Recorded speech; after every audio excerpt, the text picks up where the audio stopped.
Magsasagawa ng malawakang protesta ang ilang grupo ng mga driver ng public utility vehicle sa iba't ibang lugar sa Cebu ngayong araw na ito, Martes, Abril 21. Sa panayam ng Bombo Radio Cebu kay Greg Perez, ang head ng Piston Cebu, na magsasagawa sila ng transport strike ngayong araw dahil sa patuloy na pagbabaliwala ng gobyerno sa mga panawagan na ipawalang bisa ang VAT at excise tax kabilang ang pagpapawalang bisa sa batas sa deregulasyon ng langis. Nananawagan ang grupo para sa pagbalik ng presyo ng langis sa normal na sa dating 55 pesos lamang kada litro dahil ang rollback sa presyo ng langis ay wala pang kalahati sa itinaas na ito. Binigyang din ni Perez na maaaring bumaba ang bilang ng mga pampublikong sasakyan dahil sa karamihan sa mga miyembro nito ay lalahok sa nasabing kaganapan. Kapansin-pansin din na sa gitna ng pagtaas ng presyo ng langis, unti-unting bumabalik ang mga driver ng PUV na pansamantalang tumigil sa pagsasakay ng mga pasahero dahil sa unti-unting pagbaba ng presyo ng langis. Dagdag pa nito, bagamat mayroon ng mga pakete ng tulong na ipinamahagi sa gobyerno, hindi pa rin ito sapat dahil hindi direktang natatanggap ng mga driver ang 5,000 pesos na tulong pinansyal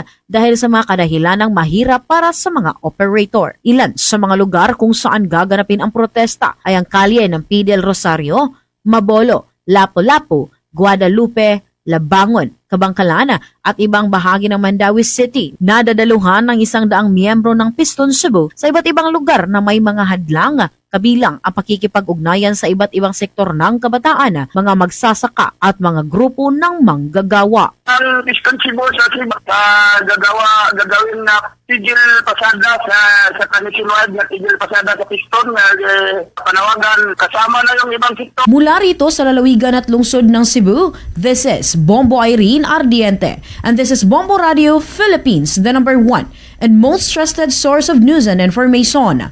Basta Radio. Bombo!